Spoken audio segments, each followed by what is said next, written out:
What's going on, guys? It's Jazzy, and today I'm here with WWE Superstar the Miz. The Miz, how you doing today? I am doing, dare I say awesome? Dare I say awesome? I mean, it is my catchphrase. You should. Most days, I literally look at myself in the mirror and say, today's going to be awesome. And you know what? Usually it ends up being awesome. You ready for this interview? I'm not nervous, but I'm curious. Because I know you do your due diligence. Like, you look into it. You want thoughtful, amazing, incredible questions. Questions that I may have never heard before. Now, I've done interviews with everyone. So I'm very curious to know what questions you have for me today. Okay, well, before I start, I want you to know that I say to you, for you to keep that curiosity. All right. You're going to need it for this one. I'm going to keep the curiosity. So your journey from appearing on The Real World in 2001 to becoming a professional wrestler. You weren't even born in 2001, were you? Even know what The Real World is? That was a reality TV show. I know. It was a reality TV show. 7 strangers picked to live in a house. It was really popular back then. Way back before you were even wow. I'm aging myself. Go ahead. Your journey from appearing on The Real World in 2001 to becoming a professional wrestler is a motivational and inspiring story. I'm The Miz. You're crazy, man. You need to get some help for that. The Miz is a character I created. He's a wrestling star, and he's ready for the big leagues. So can you share how your experience on reality TV and that exposure really helped, fulfilling your dreams of becoming a professional wrestler? When I was your age, 13, I loved wrestling. Like, I loved WWE. It had people like the Ultimate Warrior, Hulk Hogan, Andre the Giant, Macho Man Randy Savage, all these larger than life characters, but they were so big and huge, I could never see myself doing that. But I tried out for a show called The Real World when I was in college, and I didn't think I would get on the show, but I got on it. So once I started realizing if I set my mind to do something and I put in the work, I put in the effort, find acting classes, improv classes, learn the art of professional wrestling, maybe, just maybe, even though I'm not the biggest guy, because all the guys back then were like 6'7", 300 pounds of pure solid muscle, kind of bigger than us, right? Right. And I said, if I can put in the work, maybe, just maybe I could become a WWE superstar. And here I am today. Not only did you being on reality TV give you a significant exposure to that, but it also helped boost your confidence. And that confidence helped you with your persona that you have and that kind of aura that you have when you are wrestling as well. Do you feel the aura? I feel it. Do you feel the aura? I feel the aura Good. entirely. And I just love how your story is so inspiring and motivational to those out there. Is this the dream right now? Is this your dream? I'm living my dream right now, for sure. So when did you start this? I started this 4 years ago. 4 years ago, and you just started interviewing people. Well, my dad, he actually helped me. He took my brothers and I to different meet and greets, and after a while, I wanted to do something much more constructive. So you told your dad, you're like, Dad, I think my dream is I want to interview people. I want to do deep, interesting questions that people aren't asking that I think people my age would like. Dad was like, oh my gosh, this is a great idea. That's pretty amazing. So I have a daughter. I have 2 daughters. I have a 4.5 and a 6-year-old. And so I'm always curious on, father-daughter relationships and how they come to be. I mean, this is a big setup right here. And you're here the week before WrestleMania. This is the biggest Raw that we have. And you are here interviewing, the first ever 2-time Grand Slam champion in the history of WWE. Okay, so we got to give you your credit for that too. Thank you. And going back to that question, thank you so much for that side note, because being able to have those kinds of experiences and exposure like that, like for me, my exposure was my dad. He helped me, go into the journalism world.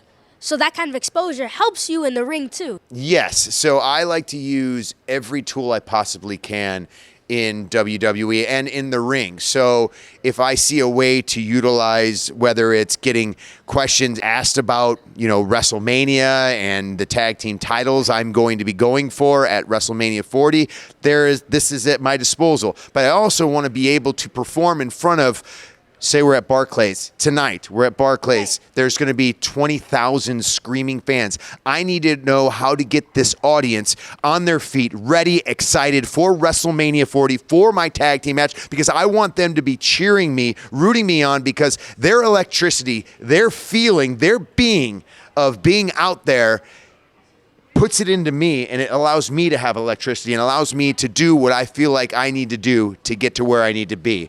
And that is tag team champions with R-Truth. I love that. Using the resources that you need and using it in a specific way so that you can bounce off of that too. Love it. So, all right, Mr. Miz, I've seen your performances before, you know, when you had the WWE Dance-Offs in 2013. I think he's twerking. And I've seen you on Dancing with the Stars. And honestly, I was pretty surprised that you could dance. You were surprised. I was pretty surprised that you could dance. I got moves. My I know, wife we've knows all seen you. Yeah. We've all seen you. I got a mean robot and a Paso Doble now. Well, it's very nice to know that too, because I wanted to know, where did you learn your moves from? And will we see any other dance-offs on WWE in the future? You never know. Please tell me that we will, please. With WWE, you never know what's going to happen. It is a live show, so dance-offs happen. And as far as where I learned how to dance, when I was your age, this is going to be kind of embarrassing for me. There used to be a show called The Grind. Get up a little more, get the party going on the dance floor. And it was on MTV, and it was just people dancing. It was MTV's The Grind. It was hosted by Eric Nies, and people would just listen to music and dance on the show on TV. So I would look at that show and stand in my room and close my door and like dance like the people. That's where I learned how to dance. And then it maneuvered into, seeing YouTube videos of people doing the robot. So I'd be like, oh, I want to do the robot or the floss, like any type of those type of dances. And then when Dancing with the Stars called, I was nervous. I was scared because sure, I go out there and I perform in front of 20,000 people, millions watching at home, wrestling in a WWE ring, but dancing is a completely different art and step. It's not something I'm used to. It's not something I trained in for years. And by the way, you have to be on national television. You're going to be judged by professionally trained dancers. And you're not a dancer. And then you're competing against people that have danced their entire life.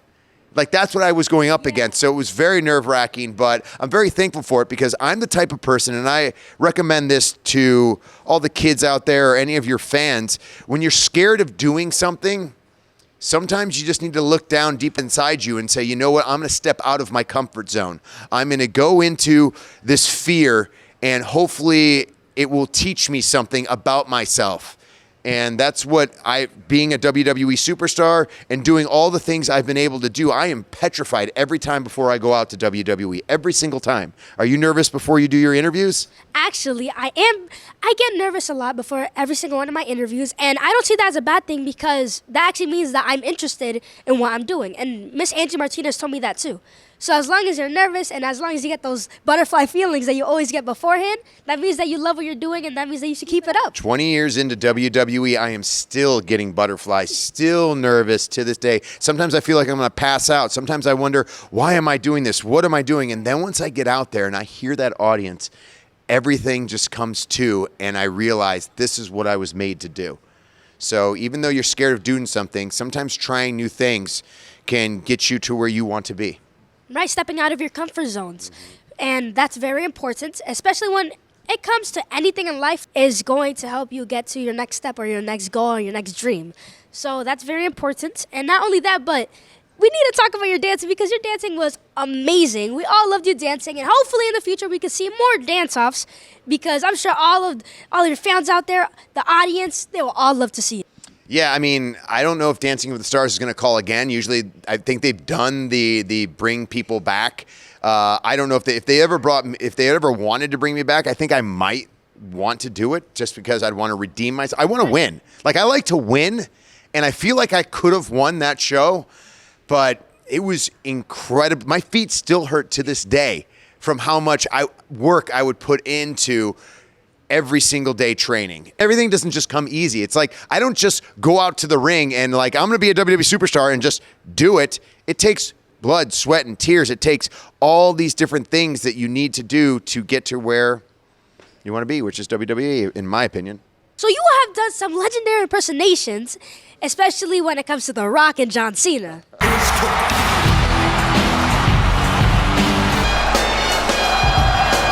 So speaking about the topic of impersonations, it's only right that my little brother Josue shows you his Miz impersonation. You ready? I would love to see your little All right, brother's Jose, impersonation of the Miz. Come on, let's go. Oh boy. Oh boy. Oh. Give me that mic. By the way, my name's The Miz, and I'm awesome. You like my suit? I do like your suit. That is, how much you pay for that? $2,000. $2,000? That is an expensive suit.